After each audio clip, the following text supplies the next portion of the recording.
I'm Jami Petersen, and today I'm going to show you a quick and easy way to get cool craft projects off of your computer and onto your table.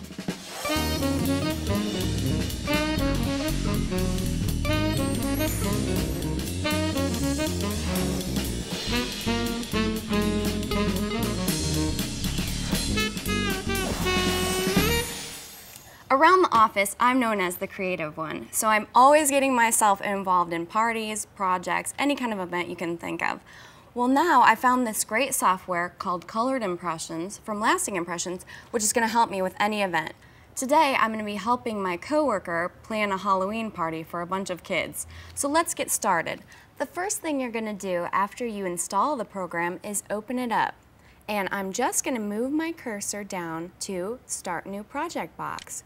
I'm clicking once. This is where you decide which page size you want to work with. As you can see, there are plenty of options. If you scroll up and down with these arrow keys, you can tell which size you want to use. I'm just going to go with the standard 8.5 by 11 page. I'll simply click it once and it appears on my screen. To move on, I simply move the cursor to the Next Step button at the bottom of the screen. Click it once and it brings up the page where you can insert pictures, shapes, clip art, and text. The cool thing about this software is that it matches with the Lasting Impressions brass templates. If you want to do any embossing, you simply look for your image alphabetically and numerically. It's Halloween, so I'm going to use L1077, my big bat. I'm going to scroll down till I find the image I want, and I can click once, and it appears in my preview window. If that's what I want to use, I'll simply click twice, and it appears onto my sheet.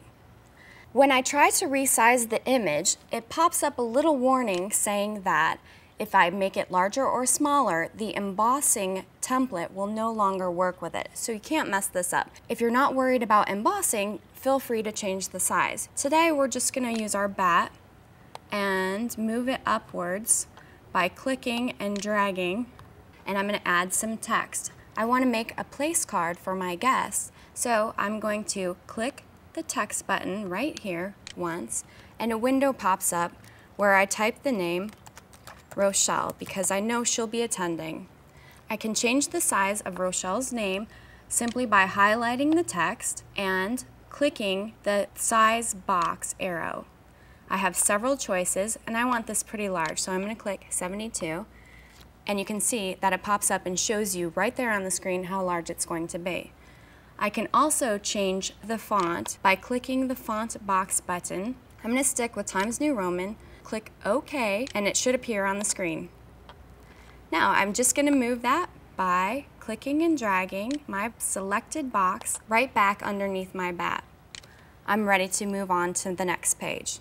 I'm going to go back down to my menu, click Next Step once, and here we are on the color page. I can change the colors of my images simply by clicking once, and you can see the color pops up into the preview box. And if I like that color, I'll drag my cursor across to the image and click once, and it changes the entire thing right there for me. I don't know about this orange, so I'm going to go back to our original black color. Let's move on. Click Next Step once, and here I'm ready to print. The one thing that you want to know about this page is just make sure that this top box has your printer listed. If everything is correct, simply move your cursor down to the print flower and click to begin printing. So I've printed out our design onto regular paper and it looks great, but I want to give it an extra something. So I printed it again on our Lasting Impressions cardstock. You can just see how that makes the design even better, simply with a little color. So what we're going to make is my place card party favor that I told you about earlier. I'm simply going to trim the edges of this, and I'm not going to measure really. I'm just going to make sure I don't cut off my bat's wing. And we'll just slice it down like that. And I'm going to do the same thing on the other side, being careful not to clip off my bat's wing. Now I'm ready to fold. I'm going to make my first fold right underneath the name. And again, I'm not going to measure. You can just do this by sight. My second fold is going to be at the top of the bat wings. I'm going to give myself about 2 inches, and I'm going to fold my approximately 1-inch lip. Now, that's going to be my front panel. I still need to make a base support, so I'm going to take 2 finger lengths and fold. So that's your third fold, and that's going to be your base support. And I just need a piece of double stick tape to make the whole thing stick together nicely.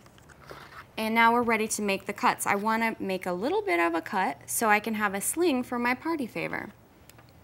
It's going to be so easy. I'm just going to cut down the center to approximately the middle of the bat wing and repeat on the other side. So once you've made those cuts, stand the tent back up and simply push that middle part down. You can see it makes a nice little sling for your party favor, which could be a candy bar, but in this case, I'm about safety first, cavities later. So I've inserted a glow stick for trick-or-treating. We've also finished the edges with black ink, and there is my completed place card party favor. So I'm not quite done yet. This software was so much fun that I made some other stuff. Let me show you what else we did. Keeping with our bat theme, you can see I've printed 2 more images out, and this time on vellum. I'm going to make cool little vellum windows, like so. And I'm going to emboss them. So we're going to take this template that I was talking about earlier. See what a perfect match that is. It's great. It's going to make this so easy. I'm going to show you a little trick that I like to do. I put the template on the top, and then we're going to flip this over and set it on our light box from Lasting Impressions. You can also put down a piece of double stick tape just so that that stays perfectly still. And I'm simply going to rub the image with my embossing tissue. I'm going to pick up my stylus and follow the lines on the template, pressing gently. Once you're finished with your main image, I'm going to move on to my lettering. And I'm going to switch out my brass templates. I want something a little bit more interesting this time, so instead of following the straight lines, I'm going to do a polka dot pattern. It's going to be really cool, and it's easy. Just push your stylus down into the template and go along the lines. It's just a fun way to do something different with embossing. Let me show you how neat that looks. When we scuff it, you can really see the pattern on the letter emerge. Continue to scuff your entire image until you have something super cool like that. Now we're going to take our vellum window and insert it into our goodie bag. I've just bought these colored bags, and you're going to want to put a piece of cardboard into the bag before you make your cuts, so you don't go through both sides. Let me show you what it looks like when it's cut. This is about 6.5 by 3.5, but you'll want to measure depending on your image. We're going to flip it over and show you that I've pre-inked these edges just for a little more floof. And I put my vellum window into the opening and adhere it well. This is so cool. Let me show you what it looks like when it's completely done. And the best part is those light sticks that we used as party favors are now going to be treat bags. It looks so great in the dark. Doesn't that look cool? Now let's check out how the rest of the party is coming. Now this looks like a fun party. Let me show you what else we've created with that software I showed you earlier. You remember our place card and our goodie bag. I've also done a fun menu, a placemat, some napkin rings, and I even printed out our bat onto shrink plastic for our little raven friend. Now this is our bonus project. This is the coolest thing ever. So please go to download the design guide and find out how to do this for yourself. Halloween is great, but this software works for any occasion, like birthday cards. You can see again how we have the matching template that goes perfectly with the image I've printed out. Of course, we can't just stop at birthday cards. We have to move on to Christmas because it's never too early to start thinking about Christmas. you can see this beautiful Christmas tree that we've printed out. We've got our place cards and our little goodie box, as well as this beautiful scrapbook page. We've also got these fun tags, and Buddy gets a lot of presents from Jami, so he needed a complete sheet. Next time you have an event, a party, or any occasion at all, take a tip from me and let the computer do all the work while you take all the credit. Thanks so much. I'll see you next time. For step-by-step instructions on how to create this week's project, download the design guide featuring special make-it-your-own bonus tips.